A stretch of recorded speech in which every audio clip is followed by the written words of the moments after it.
menyimpang. Lawan dari fasik, taat. Begitu menyimpang disebut fasak perbuatannya.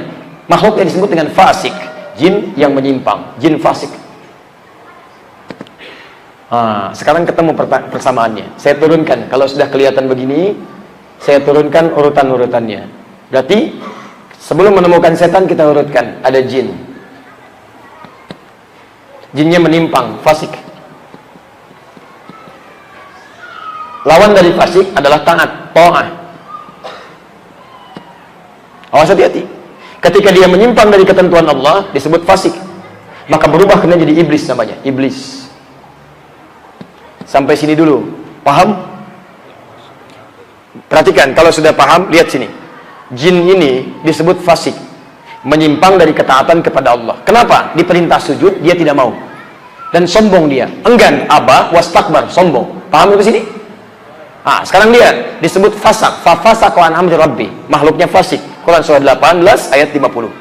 Lawan dari fasik itu taat. Jadi artinya sebelum jin ini menyimpang, dia taat. Paham di sini?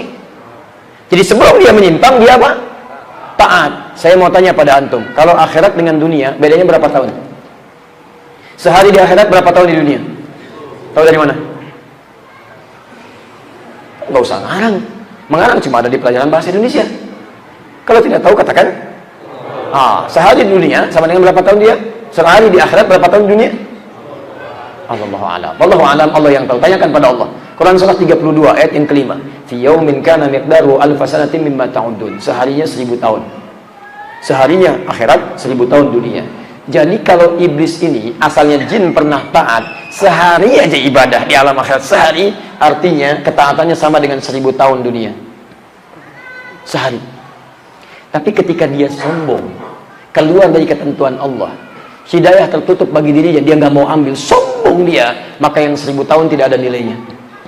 Terusir dari surga, dilaknat oleh Allah, diancam dengan neraka, abadi di dalamnya. Padahal kalau cuma sehari aja ibadah 1000 tahun. Antum, siapa yang hidup 1000 tahun? 100 tahun aja belum tentu mencapai itu. Terus pengen ikutan sombong. Antum gak salah. Iblis aja kalau cuma 1000 tahun, hancur semua. Antum pengen ikutan, ketinggalan antum. Dan keterlaluan. Keterlaluan kalau pengen ikutan. Lu siapa sih? Makanya sejak peristiwa itu diharamkan oleh Allah kesombongan. Kesombongan itu keagungan itu jubahku. Siapa yang sengaja ingin mengenakannya tidak akan pernah mencium bau surga. Hati-hati. Kaya jangan sombong. Hati-hati. Kedudukan jangan sombong. Ustaz jangan sombong. Alim jangan sombong dengan ilmunya. Gak usah sombong. Karena ada yang lebih sombong daripada itu. Iblis. Dan iblis itu jenius. Pintar. Jenius. Lihat kesombongannya mengatakan dengan analoginya, saya dari api, dia dari tanah, gak level orang lebih tinggi, harus hormat kepada yang lebih rendah. Sombong dia. Makanya orang Yunani menyebutnya dengan diabolis, iblis. Jenius yang kebelingar. Iblis. Kenapa disebut dengan iblis? Ingat dari kata balasa. Kalau antum belajar istiqaq, ya nanti bisa buka bukunya Ibnu Jinni. Ibnu Jinni namanya Al-Khasais. Al-Khasais, 4 jilid. Jadi di situ ada teori setiap kalimat dari akar kata kalau ditukar-tukar hurufnya itu salah satunya punya kesesuaian, punya kesamaan akar kata makna walaupun ujungnya nanti bisa berbeda, tapi punya kesamaan. Misal ini kalau kita tukar nih ada labisa, ada balasa. Labisa, lam, ba, sin. Labisa yalbas. Sama hurufnya lam, ba, sin. Ini ba, lam, sin. Kalau ini labisa, ini artinya yang baik menutupi yang tidak baik. Ada yang baik menutup yang tidak baik. Ini aurat kita ini nggak baik. Kalau kelihatan antum nggak suka. Antum nggak suka. Begitu tampak nggak suka. Nggak percaya silahkan buka aurat tuh. Kelihatan banyak orang. Antum bukan suka. Antum pergi antum tutupi dan sebagainya. Makanya ketika antum tutupi pakaiannya disebut dengan libas. Libas dari kata labisa, antum tutupi. Yang baik menutup yang tidak baik, yang tidak ingin dilihat. Tapi sebaliknya, kalau kemudian lamnya dipindahkan ke tengah jadi bam, ba, lam, sin, itu yang kotor menutup yang baik. Ini baik ditutup sama yang kotor, sehingga ketutup. Seakan-akan yang baiknya sudah nggak nampak lagi. Itu balasa. Makhluk yang tertutupinya disebut dengan iblis. Nih, kenapa disebut dengan iblis? Ingin menunjukkan bahwa pada dirinya sedang tertutup oleh kotoran-kotoran keburukan. Begitu sombong, nutup semua kebaikannya.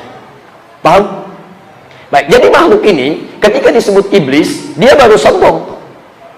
Dia belum mengajukan proposal kepada Allah untuk menggoda Adam. Cuma menunjukkan keangkuhannya aja, tertutup oleh keburukan. Iblis baru setelah dia minta pengajuan ingin goda Adam. Begitu menggoda Adam, lihat, berubah namanya langsung jadi setan. Saat disebut iblis, baru sombong. Quran surah 2 ayat 34. Wa idh qulna lil malaikati isjudu li Adam fasajadu. Fasajadu semua sujud illa iblis aba wastakbar. Enggan, sombong, belum menggoda. Tapi begitu menggoda Adam, Quran surah kedua ayat 36, fa'azallahuma syaitan. Dirubah namanya dari iblis jadi setan. Beda antara setan dengan iblis. Kalau ini sudah makhluk yang tertutup oleh keburukan. Kalau syaitan dari kata syaitana, sudah sifat.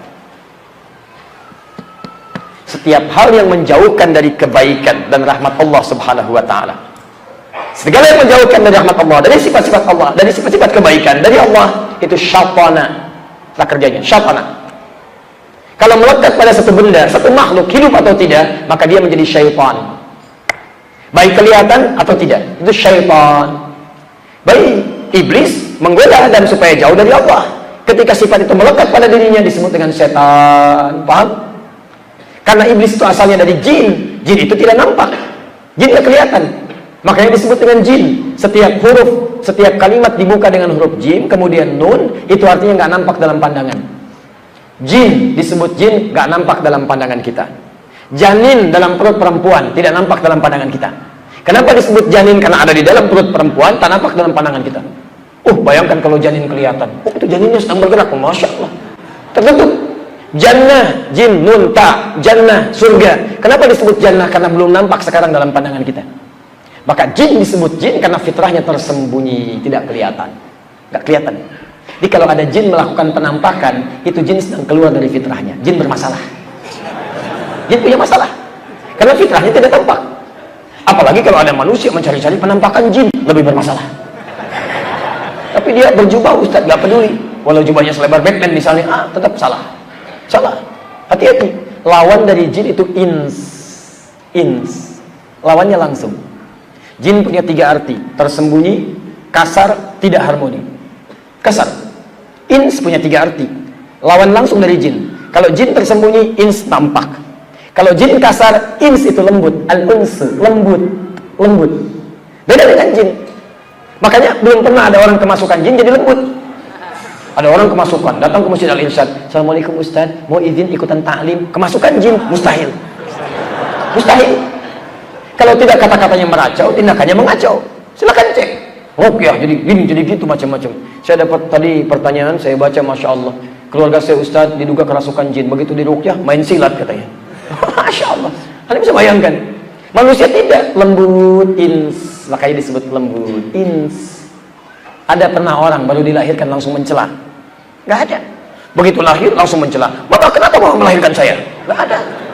Nangis lembut, saking lembutnya, Masya Allah. Walaupun lahir dari rahim perempuan yang lain, kita sayangi, kita belai, halus, kita ciumi, karena lembut. Makanya konvensi dunia dalam peperangan pun tidak pernah melukai anak-anak. Karena itu kalau ada tembak anak-anak, bunuh anak-anak, itu orang lebih daripada jin perilakunya. Itu cek tuh yang kemarin, tembak anak, bunuh anak, bom anak dan sebagainya, itu lebih daripada jin itu. Sudah keluar dari nilai kemanusiaannya. Ins, harmoni. Makanya dilarang kita berkata kasar. La yaskhar qaumun min qaum ya ayyuhalladzina amanu la yaskhar qaumun min qaum, enggak boleh saling cela. La yaghtab ba'dukum ba'dhan, enggak boleh saling bergibah. Hati-hati. Kenapa? Karena kita itu makhluk lembut, makhluk halus. Yang halus itu kita, bukan jin. Antum makhluk halus. Makhluk halus antum itu. Lembut. Jadi kalau orang berkata kasar, mencela dan sebagainya, caci maki, pasti ada yang salah. Karena kita itu halus. Harmoni, tidak berpecah. Kalau ribut macam-macam pasti ada yang salah. Makanya di Quran kalimat jin seringkali disandingkan dengan ins sebagai perbedaan tampak di antara keduanya. 18 kali disebutkan dalam Al-Quran. Ya ma'syarul jinni wal wa ma khalaqtul jinna wal ins. Dan kalau dijamakkan pun jamaknya ins muncul. Jin dijamakkan jadi jinnah. Jin jamaknya jinnah. Ins jamaknya nas. Begitu jinnya muncul, insnya muncul, jinnahnya muncul, nasnya muncul. Minal jinnati wal nas. Perhatikan, yang paling bermasalah adalah ketika Al-Quran mengisyaratkan sifat setan itu bisa muncul dari jinnah wan nas. Qul a'udzu birabbin malikin ilahin min syarril waswasil alladzi yuwaswisu fi sudur. Khannas itu sifat setan, masuk lembut, halus. Arahkan, bikin, arahkan, jauhkan dari Allah. Siapa mereka itu? Ini minal jinnah, bisa termasuk kalangan jinnah. Tadi asalnya yang dari iblis tadi. Tapi jangan lupa, kalau sudah nggak berfungsi dari jinnah, maka dia akan masuk kepada nas yang tampak. Makanya kalau iblis ingin goda antum dalam bentuk setan, dia akan masuk dalam diri pribadi dulu. Bukan lewat yang lain dulu. Mau sholat, nggak usah bangun lah, nggak usah bangun. Dibuat malas, buat capek, diri pribadi dulu. Seperti Nabi Ibrahim ketika akan menyembelih anaknya, masuk ke pribadinya dulu. Nggak mempan, lewat anaknya. Nggak mempan, lewat istrinya. Lontar. Jadi sekarang lontar jumrah. Antum pun sama.